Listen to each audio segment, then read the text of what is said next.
বন্ধুরা good morning, স্বাগত জানাই আবার আমার একটা নতুন ব্লগ ভিডিওর সাথে। তো কেমন আছেন আপনারা? আশা করছি ভালো আছেন। আমি কিন্তু খুব ভালো আছি, সেটা অবশ্যই আপনাদের ভালোবাসা।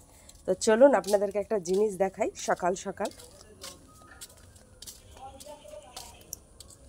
ওই মনু, চলাই জুজু দেখবি আয়, দেখবি আয়, মাছ দেখবি আয়, আয়। আমার দেওরের ছেলেটাকে ডাকছিলাম আর কি। চলুন আপনাদেরকে এই দেখুন, শোল মাছটা দেখুন, এটা পুকুরের আমাদের,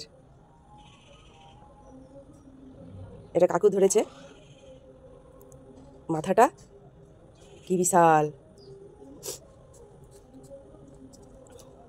মাথাটা দেখ শুধু, ইয়া বড় মাথাটা। চাপা দিয়ে দিই, দাঁড়া, এই থাক। তো বন্ধুরা এখানে আরেকটা জিনিস দেখাচ্ছি। হ্যাঁ, এই যে এই গাছটা দেখতে পাচ্ছেন, ফুলটা দেখুন। এই গাছটার নাম আমি কি জানি না, এটা নতুন এনে লাগানো হয়েছে। তো এই পাতাটা এই পাতাটা দেখে আমি প্রথমে আয়া পান, তারপরে ভেবেছিলাম যে তেজপাতা। তারপরে কাকিমা বললো না, এটা ফুলের গাছ। তো আজকে ফুলটা এই যে ফুটেছে দেখতে পাচ্ছি।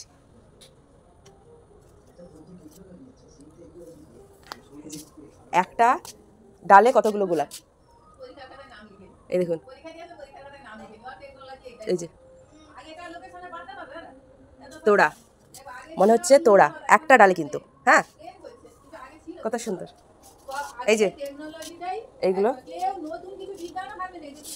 এই যে এই যে এই যে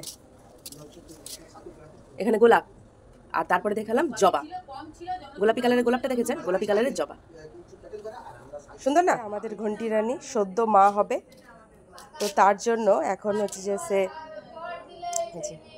শুয়ে আছে, তার শরীর অসুস্থ, মানুষ সে, রোদ পোয়াচ্ছে। সকাল সকাল অনেক কিছু দেখালাম কিন্তু, হ্যাঁ অনেক কিছু। তো এবার বাড়ির কাজ, মানে ওই রান্নাবান্না সকালবেলা হলেই আমার যা হয় আর কি। চলুন রান্নাবান্না করি। ছেলের জন্য একটু রসুন তেল বানাচ্ছি, খাওয়াবো বলে। ও প্রচুর ঠান্ডা লেগে গেছে। রসুন, এই যে শুধু রসুন তেলের মধ্যে সরষের তেলে ভেজে গরম ভাতের আগের দিকে দিয়ে মেখে খাওয়াবো। এতে কিন্তু খেতেও যেমন টেস্ট, রসুন তেল যারা খেয়েছেন তারা জানেন। আর সর্দি কাশির পক্ষেও মানে ভালো, সর্দি কাশি মানে শরীরটা গরম হয় বা ব্যথা বেদনা কমে, রসুনের তো এটাই কাজ। আরও অনেক কিছু কাজ আছে। তেল করার পরে এখানে দেখুন, কালকে না একটু ডাল বেশি হয়েছিল, ঠিক আছে? তো এখানে বাসি ডালটা আমি কি করেছি, নিয়েছি, ফ্রিজে রেখে দিয়েছিলাম। এখানে কুচিয়ে নিয়েছি টমেটো, কারি পাতা আর পেঁয়াজ, আর এই যে ভেতরে লুকিয়ে আছে রসুন আর কাঁচা লঙ্কা। এবার কড়াটা কি করেছি দেখুন, গরম করতে বসিয়ে দিয়েছি। দিয়ে দিচ্ছি তেল। তেল দেওয়ার পর, তেলটা কিন্তু আমি যেহেতু কড়াটা আগে থেকেই গরম করতে বসিয়ে দিয়েছিলাম, তেলটা দেখুন গরম হয়ে গেছে। তো তেলটা গরম হওয়ার পর দিয়ে দেবো এই উপকরণগুলো যেগুলো কেটে রাখা ছিল।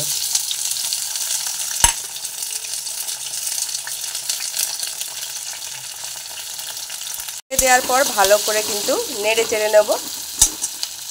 তার মধ্যে একটু লবণ দিয়ে দেবেন, দেখবেন তাড়াতাড়ি ভাজা হয়ে যায়, মিয়ে যায় আর কি তাড়াতাড়ি। পেঁয়াজ আর টমেটোটা বেশিক্ষণ সময় লাগে না ভাজা হতে।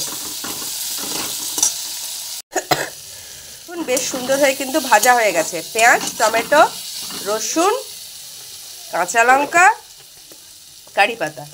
তারপরে এর মধ্যে দিয়ে দেবো হলুদ,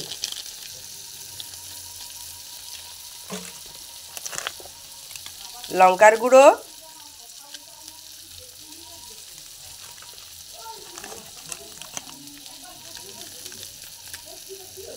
ধনে গুঁড়ো,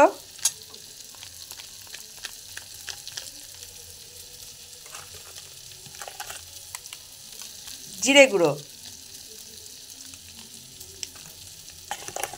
এইটা দিয়ে আবার একবার ভালো করে নেড়ে নেব। লবণ তো আমি তখন দিয়েই রেখেছিলাম, আর লবণটা দেব না। এরপরে দিয়ে দেবো বাসি ডালটা।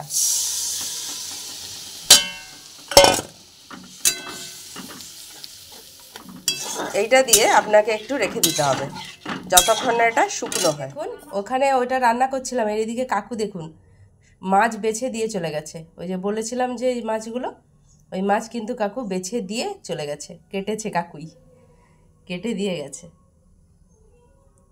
কত ভালো শ্বশুরমশাই বলে। এদিকে কিন্তু আমার ফুটতেও শুরু হয়ে গেছে। এটাকে একদম শুকনো শুকনো করলে তবে ভালো লাগবে খেতে। শুকনো হয়ে গেছে, এই যে জায়গায় এসে গেছে। এবার আপনাকে যেটা করতে হবে সেটা হচ্ছে আরেকটা জিনিস দিয়ে দিতে হবে, অ্যাড করে দিতে হবে এর মধ্যে। কী বলুন তো? ঠিকই ধরেছেন, ডিম। এই কুসুম পড়তে এত কেন দেরি? আরে কুসুম পড়তে এত কেন দেরি? পর পর পর। তো এইটা দিয়ে আর একবার ভালো করে ফুটিয়ে নিতে হবে, ব্যাস। তারপরে নামিয়ে নেবেন। এটা রুটি, পরোটা, মুড়ি, ভাত, আপনার যেটাই ভালো লাগে সেটাতেই খাবেন। যা হয়েছে না কি বলবো। এবার থেকে বাসি ডাল পড়ে থাকলে আর কিন্তু চিন্তা নেই, ঝটপট এরকম একটা রেসিপি বানিয়ে ফেলবেন, ঠিক আছে? বাড়ির লোক বুঝতেই পারবে না কিসের করেছেন। তো ভিডিওটা আজকে এতটা পর্যন্তই থাক। দেখা হবে আবার অন্য কোনো দিন অন্য একটা ভিডিওর সাথে। আমার চ্যানেলে যারা নতুন, যারা ফেসবুক থেকে দেখছেন অবশ্যই চ্যানেলটাকে ফলো দিয়ে দেবেন। যারা ট্রেড থেকে দেখছেন তারাও চ্যানেলটাকে ফলো দিয়ে দেবেন। যারা ইউটিউব থেকে দেখছেন তারা কিন্তু চ্যানেলটাকে সাবস্ক্রাইব করে দেবেন। আর আপনারা ভালো থাকবেন, সুস্থ থাকবেন। দেখা হবে আবার অন্য কোনো দিন অন্য একটা ভিডিওর সাথে। ততক্ষণের জন্য টাটা।